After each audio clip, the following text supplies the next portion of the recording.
প্রথম ইনিংসে 278 রান করেও লিড নিয়ে নিল বাংলাদেশ। বোলারদের অসাধারণ নৈপুণ্যে সিলেটেও এখন জয়ের দিকে চোখ নাজমুল হোসেন শান্তর দলের। দিনের শুরুতেই পাকিস্তানিদের কোমর ভেঙে দিয়ে আধিপত্যটা দেখিয়ে দিয়েছে টাইগাররা, আর তাতেই চূর্ণ বিচূর্ণ হয়েছে বাবর রিজওয়ানদের আধিপত্য। সিলেটে পাকিস্তানকে অল্পতেই গুটিয়ে বাংলাদেশের চালকের আসনে বসা নিয়ে বিস্তারিত জানবো প্রতিবেদনে।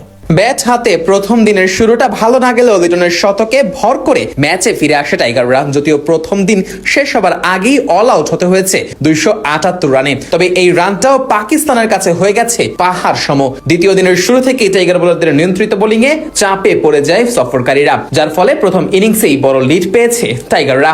সকালে শুরুটা করেন তাসকিন আহমেদ, দ্রুতই ভাঙেন পাকিস্তানের ওপেনিং জুটি।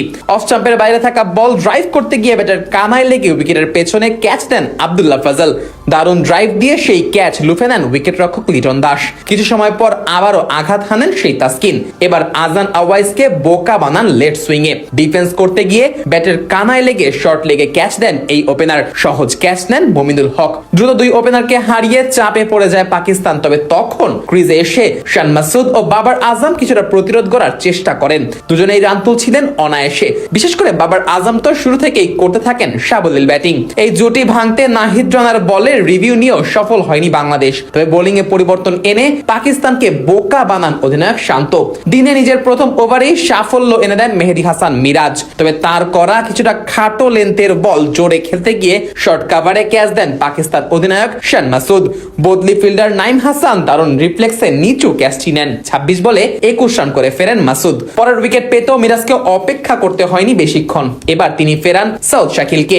28 বলে 8 রান করে ফেরেন এই ব্যাটার। উইকেট পড়লেও এক প্রান্ত আগলে রাখেন বাবার আজম। চোট কাটিয়ে দলে ফিরে করেন দারুণ ব্যাটিং। বাজে বল পেলেই বাউন্ডারি হাঁকাতে ভুল করেননি পাকিস্তানের এই তারকা ব্যাটসম্যান। লাঞ্চের পর তো টাইগার বোলারদের একের পর এক বাউন্ডারি মেরে মাত্র 63 বলেই পূর্ণ করেন নিজের অর্ধশতক। এরপর সালমান আলী আগাকে সাথে নিয়ে ইনিংস মেরামতের কাজটা করছিলেন বাবর, তবে তাদের এই জমে ওঠা জুটি ভেঙে দেন তরুণ পেসার নাহিদ রানা। চমৎকার এক স্লোয়ার ডেলিভারিতে বিভ্রান্ত হন বাবর। মিড অনে সহজ ক্যাচ লুফে নেন মুশফিকুর রহিম। 84 বলে 10টি 4 মেরে 68 রান করেন এই ব্যাটার।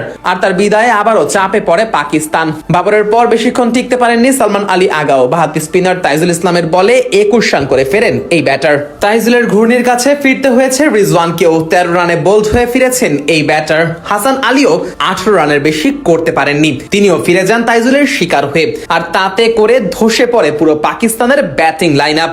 বাংলাদেশের করা 278 রানের সামনে মুখ থুবড়ে পড়ে সফরকারীরা। আর তাতে করে প্রথম ইনিংসে বেশ বড় লিডই পায় নাজমুল হোসেন শান্তর দল।